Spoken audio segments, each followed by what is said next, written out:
Hey, I'm Decathlon Gamer. Welcome back to Draft Day Sports College Basketball. This is episode 39. Last episode, I spent a lot of time defending just how strong our team was and how capable it was. But the reality is, they're good. A few of them are very good. But we're not elite. And now we are facing that. We are into the Final Four. At the number 3 team in the country, Gonzaga, hometown. I mean, this is a Northwest matchup right here. But Gonzaga is too good. 31-6, Conference A, basically the second place team in their conference and one of the best in the nation. A 1 seed.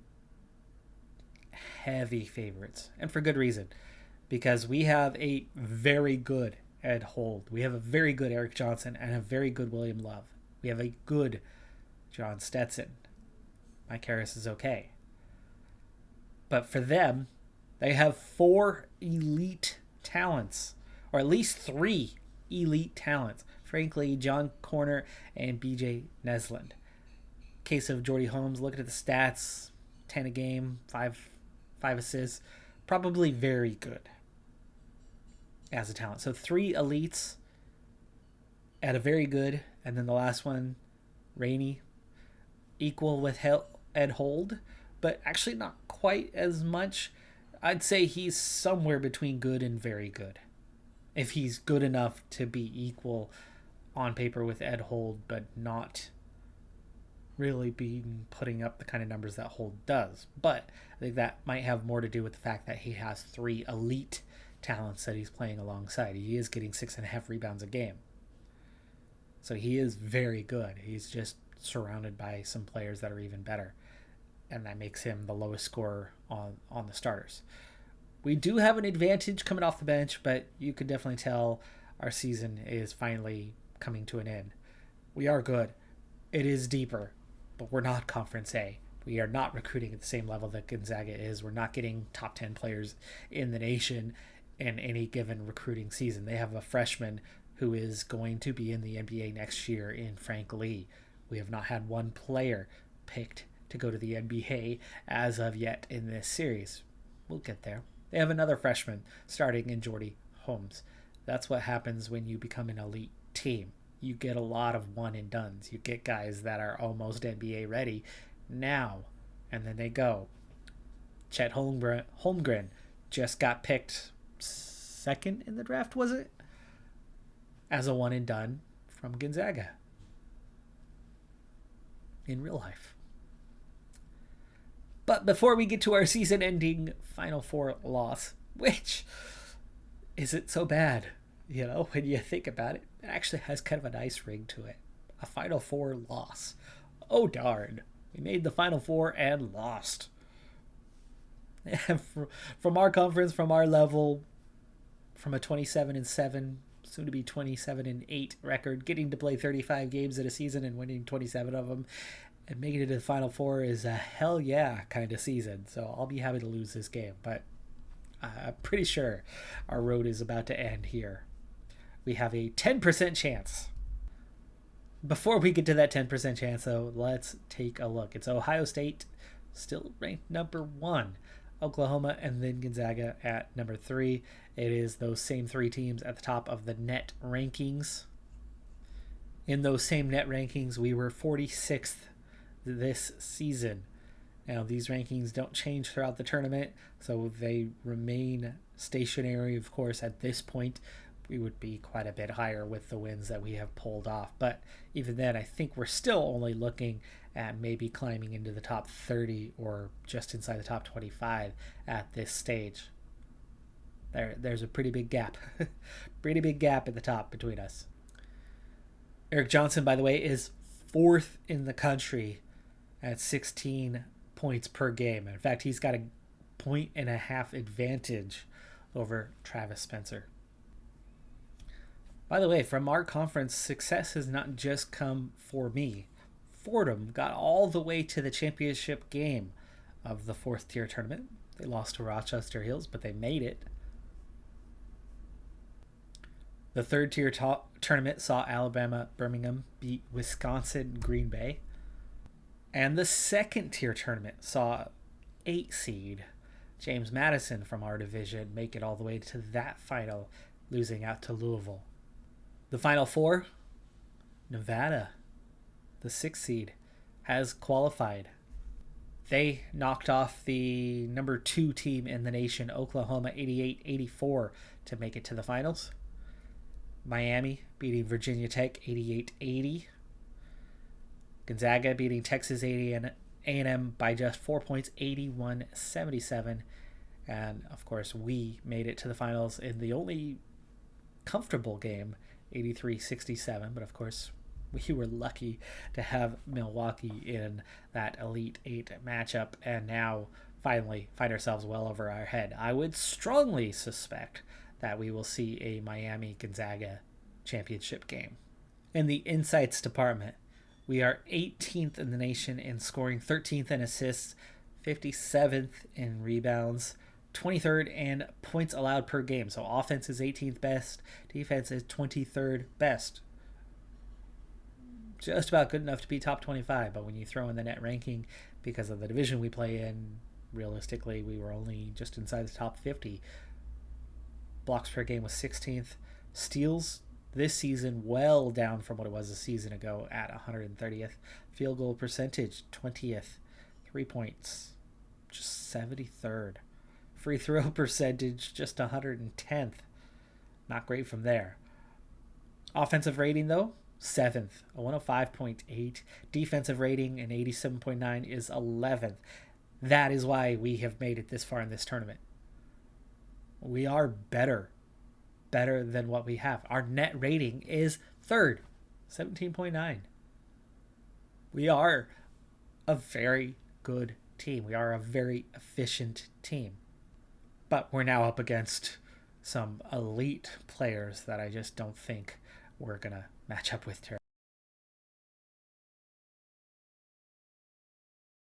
Game tips off and we are underway, already committing a foul on the very first possession. I think we're going to find foul trouble being a pretty big concern today, as we've already committed our second foul still inside the first minute of the game, though we do have some momentum somehow. And a turnover. Momentum gone. Third foul. The reason why this is a problem today, and ultimately I'm going to have to turn down the intensity, which is going to lead us to a lot of problems. Gonzaga has elite players that are going to be shifty. They're going to move. They're going to be more agile. They're going to handle the ball better than what my guys can do.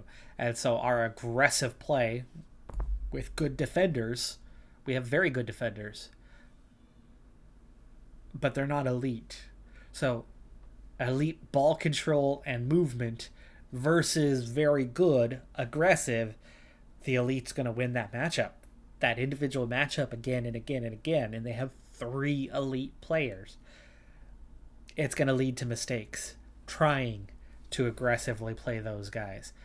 It's going to give us problems. Now, right now, it's 10-4, and our aggressiveness is playing to our advantage, but it's not going to stay that way for long as the fouls pile on, because we are going to find ourselves in foul trouble against that type of matchup. For now, we've settled down a little bit on the fouls, so maybe turning the intensity down just slightly could work to our advantage.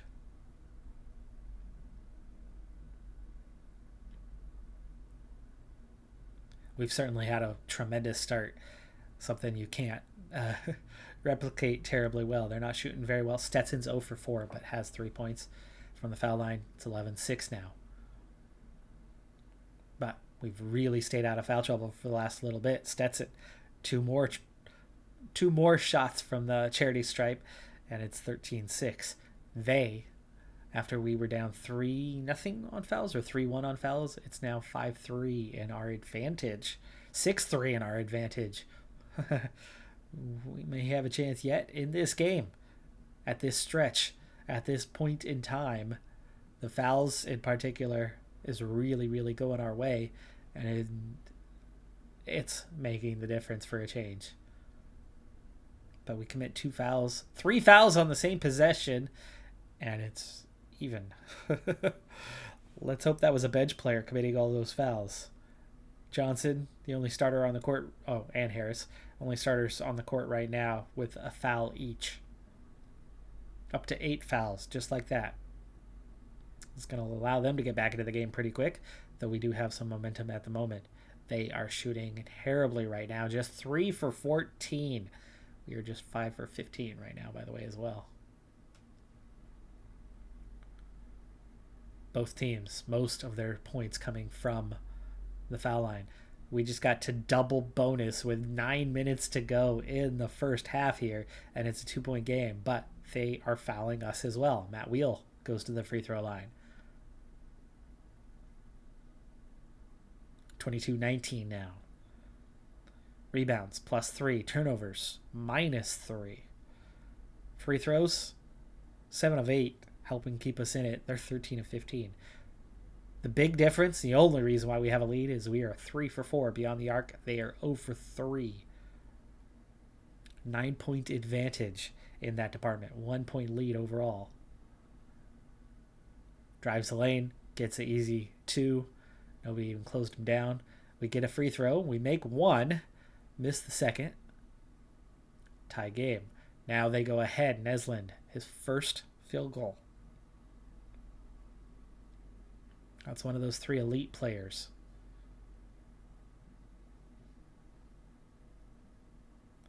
Starting to fall behind a little bit, but very much in this game, which is good. Happy to be there. Both teams in the double bonus now.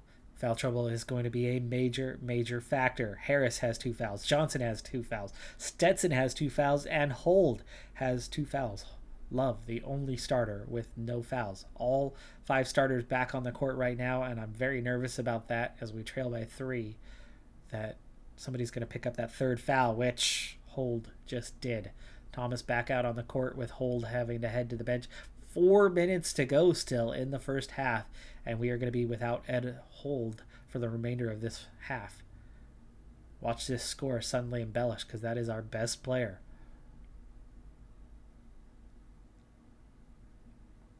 Trailing by 4. If we get to halftime down by 4, I will be thrilled. Thomas and Wheel both in now, so I'm guessing Stetson just picked up his 3rd foul as well.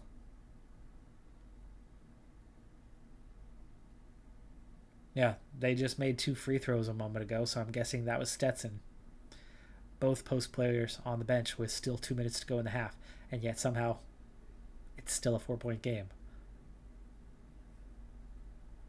For now, they have the momentum. We need the timeout if they score. They do. Timeout, 6-point game. Minute and a half to go. Cut into their momentum a little bit, but we cannot score. But at least we stop them. Hammond with a rebound. Hammond with 2 rebounds, actually. 6-point game. 45 seconds to go. 3-pointer. That was huge. Another missed opportunity. The bench just cannot keep up with their starters right now. We don't know how many starters they have on.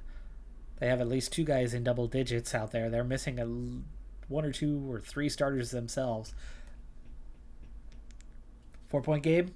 Now 11. Final minute. Post players both on the bench. Johnson's just 1 of 6. Love is just 1 of 3. The entire starting 5 made 2 field goals in that half. Our bench has twice as many made field goals as our starters have.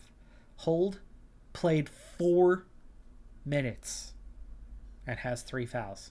I turned down the intensity. Remember? Not by a lot, but I still turned it down. Boy, we looked good there for a little bit, didn't we? For a little bit.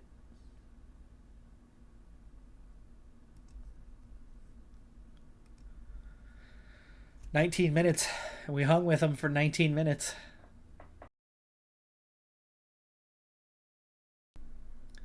The other teams didn't have the elite talents, and that's how we were able to get as far as we got. We have 3 very good players and a good player. And We have good depth on the bench to give us of enough quality when those starters are sitting out to not be blown out, not give up a ton of points in that short stretch. We cut it within 10, but they immediately go back up by 11. 2.5 minutes into the second half, no fouls. We still have no post players, both still on the bench, starting the second half here. So we're actually kind of lucky to have cut the lead to 8 there for a moment before they drain a three-pointer. To be still within 11 without either post player on the court, and Fall out there as well, and Penders. Love now the only one on the court, and we're still down by 11. If we can get through the first 10 minutes and only have a couple fouls and get all of our starters back out there, still down by 10 or 11, we have a small chance. 10%. 10%. If that lead grows while our bench players are keeping the court warm for the starters who are busy warming the bench, if they can do that much, we've got a chance. But right now that lead is growing. 17. And they've got a lot of momentum. Timeout.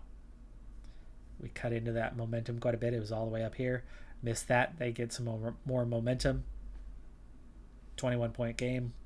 Lead has doubled. Hold finally gets out on court. You got to steal. And we cut the lead to 18. Johnson now with 8. Love with 10. Stetson finally gets on the court.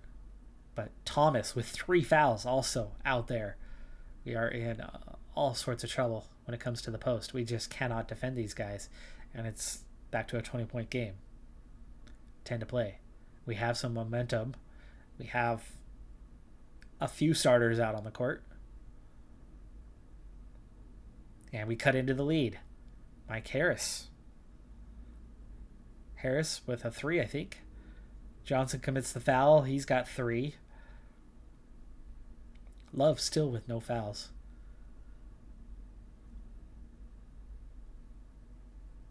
And getting those couple starters back out there, we clearly are playing a little bit better right now, but we still can't close the gap. We're just kind of hanging with them right now. 69-47.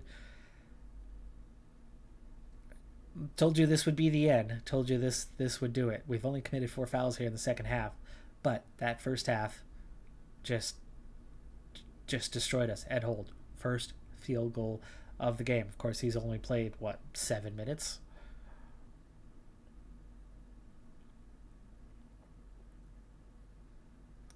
Not converting enough. We are 13 of 48, 27% from the field. We've had as many field goal attempts as them, but we are -7 on turnovers. Very different from the normal scene. -2 on rebounds.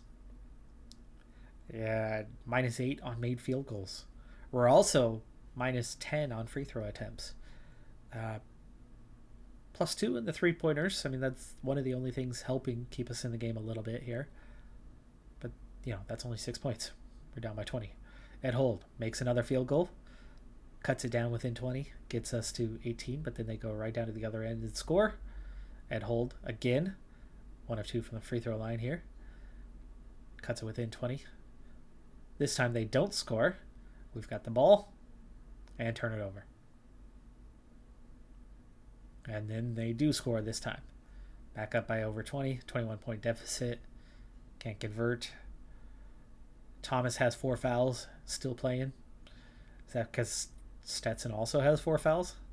3 minutes to play. Or has Stetson fouled out? Because McNeil just came on. We've only had 6 fouls in the half, though. So maybe not. Maybe it's an injury.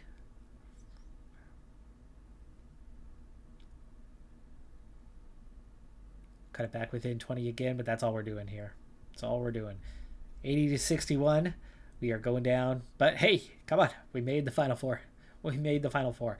I knew going up against the elite talents was going to be hard. We're only -5 on the rebounds.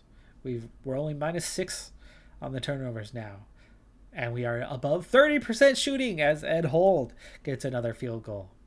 He's making a bit of an impact here late on, but inside a minute to go and only just within 20 points. Ed Hold, rebound, put back, 4 for 6 now. But again, every time we make a shot, they go down to the other end and score. 3-pointer there from Eric Johnson. Cuts that gap to 16. Last chance. Can't even get the shot off. 87-71. I knew this would be the end of our road. They were just too good. Too much of an advantage in too many places. And we really, really hung with them through a very difficult first half where we were getting into serious foul trouble very, very early on, right? 3-4 fouls inside the first minute. Backed off on the intensity, but the fouls kept coming even after we backed off. We had bench players playing a lot during that first half. But the moment we were down to both post players being out, that 4-point game very quickly became an 11-point deficit. Started the second half with those same bench players on. We were okay when it was one of them and one starter was playing alongside them. But the moment it was both, that's where we couldn't hang with them. And that 11-point deficit suddenly became 21. At the end of the game, it was 16. So we went from a 4-point deficit to a 21. So we were -17 with both starters being out in the post. When we had at least one of them on the court, we were, well, it had been -4, and then it ended up at -16 from a -21. So we were -17, right? -17 with both on the bench. We were +1 with at least one starter on the court in the post over the course of the game. That was the difference. So we hung with them. But of course, it's a different game, right? When you're up by 21. You're going to play a little differently when you're up by 21. You're going to play to not give up momentum runs. You're going to trade baskets when you're up 21. So tactically, things are different. But with one starter on, +1. With both starters off, -17. Two bench players alone put up 30 points, by the way. This is something I haven't seen before. March Madness tournament recap.